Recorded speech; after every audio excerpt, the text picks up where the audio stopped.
What's up, YouTube? This is Mr. Stormblinger, and today I'm going to be doing my first unboxing of the ASUS P8P67 Evo, the new P67B3 revision. And first off, I'm sorry about the quality. I am doing this with a pretty bad webcam, so let's just see how it turns out. Here's an overall aspect of the board itself, or the box itself. Supposedly this board's got some pretty cool features. It's got more precise digi VRM. It's got Bluetooth. It's got USB 3.0, double USB 3.0 access. It's got a UEFI BIOS. It's got dual gigabit LAN, and it supports all the LG 1155 sockets, Intel Core i3, i5, and i7s. So here are some of the features that are routed out on the board or the box. On this board, it does have their new TPU and EPU, which TPU will automatically, with the press of a button through the BIOS, it will automatically overclock your processor, and it will run stress tests to get a very stable overclock. And EPU is a very energy efficient. It'll declock your processor. It'll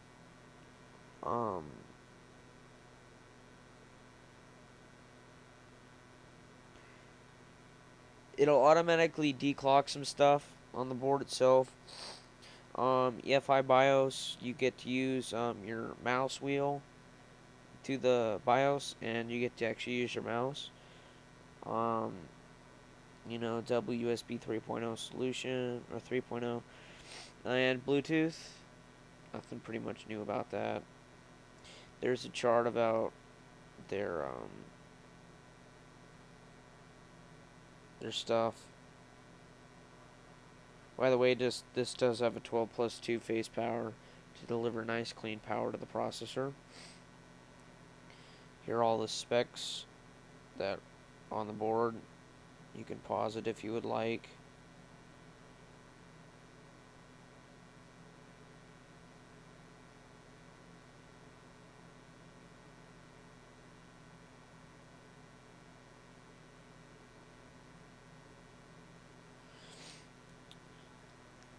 And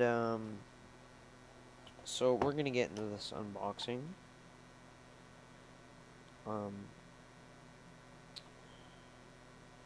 So as soon as we open it up, we have the motherboard itself, but we're gonna get into that later. We're gonna go through all the accessories first. So I'm just gonna set this aside. So inside we have a USB 3.0 backplate, or adapter. We got an SLI bridge. We got two SATA 6 gigabit straight to right angle, and we got two SATA 3 gigabit connectors. By the way, there is absolutely no difference between these two cables at all, except one has a white thing. Here we got some ASUS Q connectors. You can plug in all your LEDs and power buttons right into this, and then you just plug this right into your motherboard header. We got a I/O shield that's black. I do like black I/O shields with their puffy stuff on the back. We got a user's guide for the DigiVRM and Bluetooth. Nothing really to say there, it just explains the Bluetooth and whatnot. Then we got the user's guide with the installation drivers disc with the Powered by ASUS sticker. Make sure you go and download the latest off the ASUS website. So I'm just going to put all this stuff back in here, and we can do the motherboard unboxing.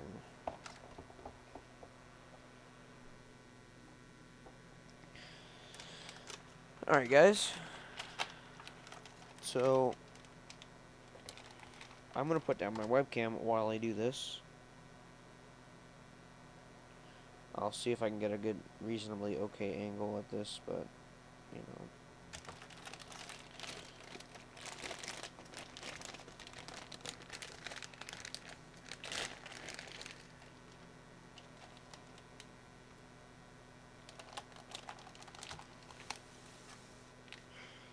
So, as soon as we get the motherboard out of this box, you'll notice it has a black PCB, and I really do enjoy this color scheme of this motherboard.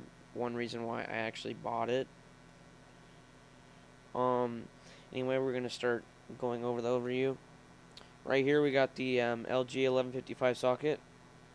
Supports all i3, i5, i7s on the Sandy Bridge chipset.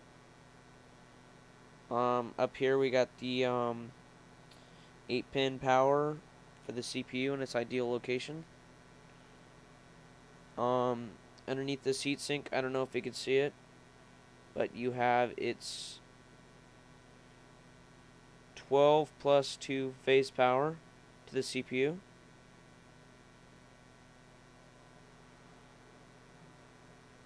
Here we have 4 DIMMs of DDR3 memory. Please note that you will want to fill up these 2 slots up first before you fill up the black slots. The maximum frequency for the memory on this board is 2133. Right here we have the a memo OK button, and we also have the EPU switch. Right here we have the 24 pin in its ideal location on the right hand side of the board. Here we have a USB 3.0 header.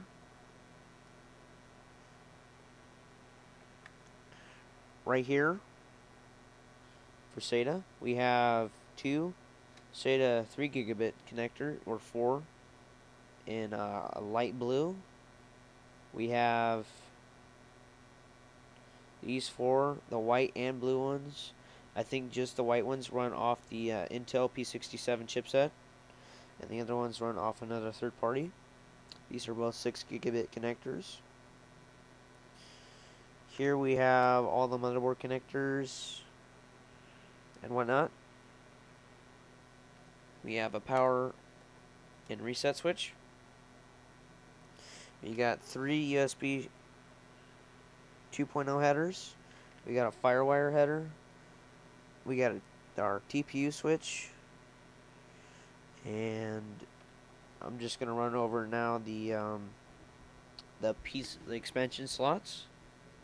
Right here we have 2 PCI Express 1X slots. Right here we have a physical PCI Express 16X slot. Right here we have another PCI Express 16X slots, but please note, if you do run 2 cards, due to the limitations of the P67 chipset, you can only run 8X, 8X, or 16X. Right here we have 2 standard PCI slots. These are getting kind of old. I don't have a single expansion slot that actually runs with them. And right here we have a physical 16X slot that is only wired to 4X. So if you want to put a high networking card in here, or a RAID controller, or anything like that, that'd be a good spot. Now we're going to run off the the back of the board. Right here we have PS2 mouse and keyboard ports. I still like to see these. If you're trying to get into the BIOS, these are really helpful to post with. Sometimes USB don't post. We have optical and coaxial audio out. We got Bluetooth. We got 1, 2, 3, 4, 5, 6 USB 2.0 ports. We got 2 eSATA ports. Please note that this is a powered eSATA port. We got a FireWire. We got dual gigabit LAN. We got 2 USB 3.0 ports.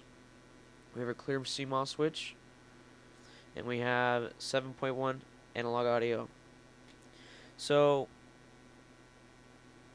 on a rating from 1 to 10 for this board, I give it a solid 10.